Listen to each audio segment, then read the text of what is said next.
If you're looking to climb in a beautiful island setting, Mallorca is a great area to visit. In this video, I will talk about the 5 different crags we visited during our visit in late March, as well as provide some general info about traveling and climbing here, based on our week-long sport climbing trip. If you're looking to deep water solo instead of sport climb, some of the information in this video is still very relevant, so I'd hang out a bit. Jed and I were a little nervous about 2 main things going into Mallorca: driving and language barriers. We were originally not going to rent a car because the island has a public transit system, but after talking to a friend that had been climbing here, we opted to rent a car during our time. I'm really glad that we did because I'm not sure that getting to crags would have been possible without one. One suggestion I have is to book a car online before you come because we got ours at the airport and it was €60 a day. But we were seeing cheaper prices all over the island, more towards the €40 range. In Mallorca, they drive on the right side of the road, just like in the US. So if you're from a country that drives on the left side of the road, that might throw you off a bit, but it was nice for us. The car they gave us had a manual transmission, but I think they had automatic too. You may have just had to pay more. One thing we had to do is look up a list of all the Mallorca street signs and what they meant, so that might be something to do ahead of time. Anyways, rental car, very useful, would recommend.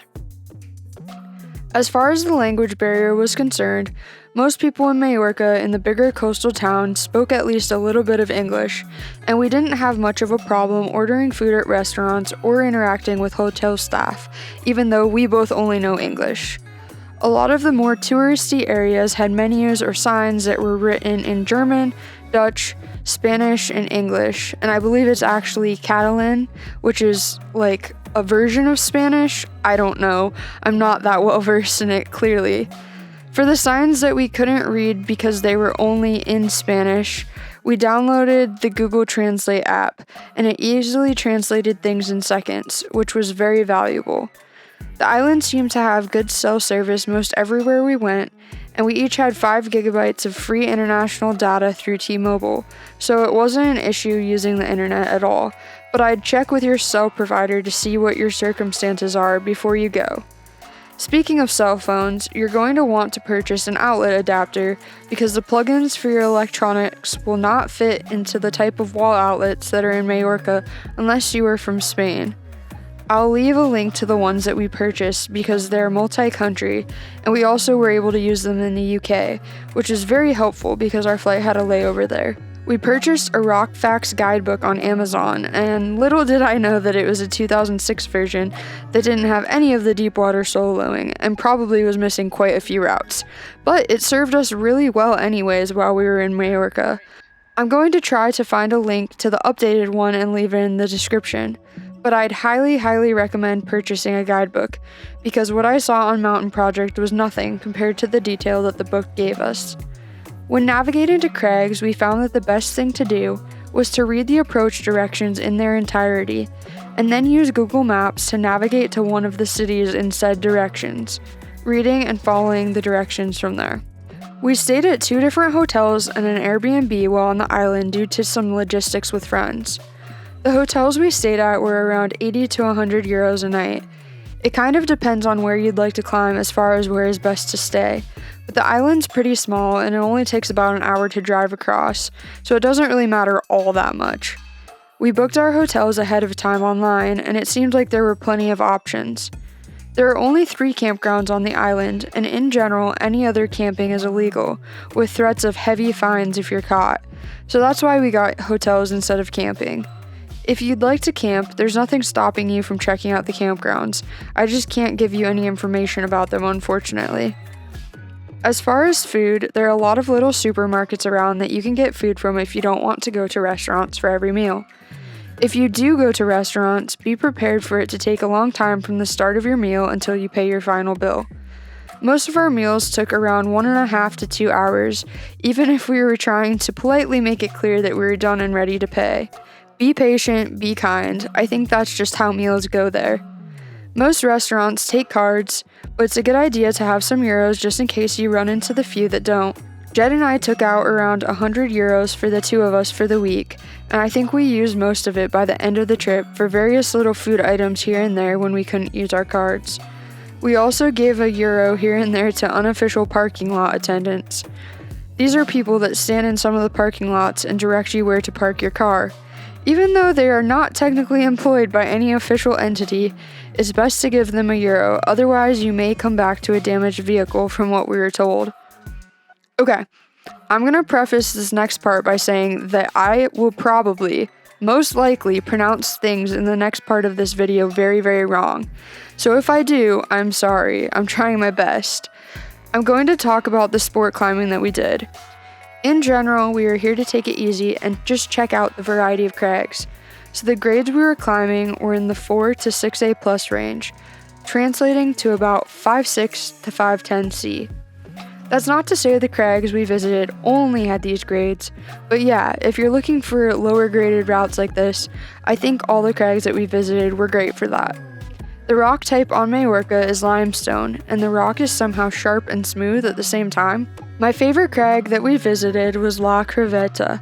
This crag was located at the top of a winding mountain, and you park in the parking lot for a scenic lookout that is the most beautiful view I have ever seen in my life.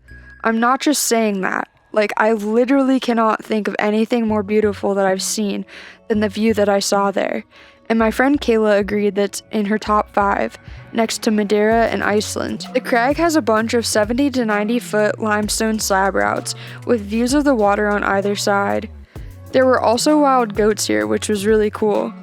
The approach is a little tedious because you have to scramble down and around to get to the wall, but it only took us around 30 to 40 minutes. My favorite route here was a 4+ called Lord of the Rings. Even though a couple routes over to the right, the Guidebook had given a route a top 50 rating on the island, I still liked Lord of the Rings a bit better.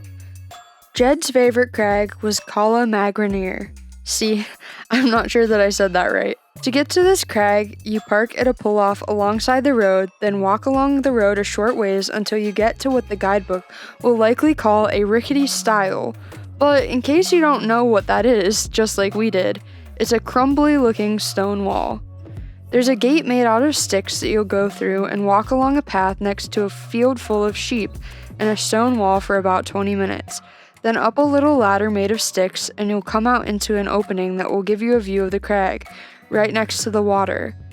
In fact, a couple of the routes here start up above the water and you have to traverse over to get to the hanging belay. I think that the 4+ route that we did above the water is one of the most memorable routes I've done simply because of the location. This crag doesn't have much for shade and got quite hot even in the spring when we visited, so make sure to bring plenty of water. It's very beautiful here, and some of the routes on the main wall are in the 7B to 8A range if you're a climber that wants a challenge. The third crag we visited was Segubia. This crag was the least picturesque out of the 5 crags we visited, but it had some very good routes in the 5 to 6A plus range that were around 15 to 17 meters, or 50-ish feet. The approach for this crag was pretty short, I think in the 15-minute range, and the whole crag stayed very shaded until around 3 p.m., so it's a great spot to go if you're trying to not melt your face off. The 4th crag we visited was called Segubia. This was a crag that if we went back, I'd like to spend way more time at. It's the island's largest crag, and in addition to many single pitch routes, it also offers some very cool multi-pitch sport routes. Jed and I did a 3-pitch route called Isla Bonita. It was very fun, and the 3rd pitch was a funky sort of off-width stemming type of deal that I don't think I will ever forget. The approach to this crag is a bit longer than some of the other crags, being around 45 to 60 minutes, but it's fairly flat. The Guidebook says you can park in the parking lot of a restaurant, but when we went there were multiple signs in that parking lot that said not to park there, so we had to go find a side street and walk a bit further than intended. Segubia walls are very tall, with some of the multi-pitch routes being 7 or 8 pitches. The walls surround the entire valley, so every direction you look is just rock. It feels very peaceful and secluded at this crag. The last crag we visited was the Roadside Crag at Via de Mosa. The belaying area is literally 2 feet from the road at most, and you can see your parked car as you are climbing. It's a great crag to go to if you have to catch a flight the same day, because it's about 30 minutes away from the airport and the approach is basically non-existent. The routes are on the shorter side, probably around 30 to 40 feet. The view from the road is not half bad either, as you can see out into a little valley and out into the water as well. I hope that you have so much fun climbing in Mallorca, because we had a blast, and hopefully we'll get to go back sometime. If this video was helpful, I'd appreciate you leaving a like to let me know. If you'd like to see a more vlog style video about our time in Mallorca, you can watch that here. Thank you so much for listening, and as always, stay hyped.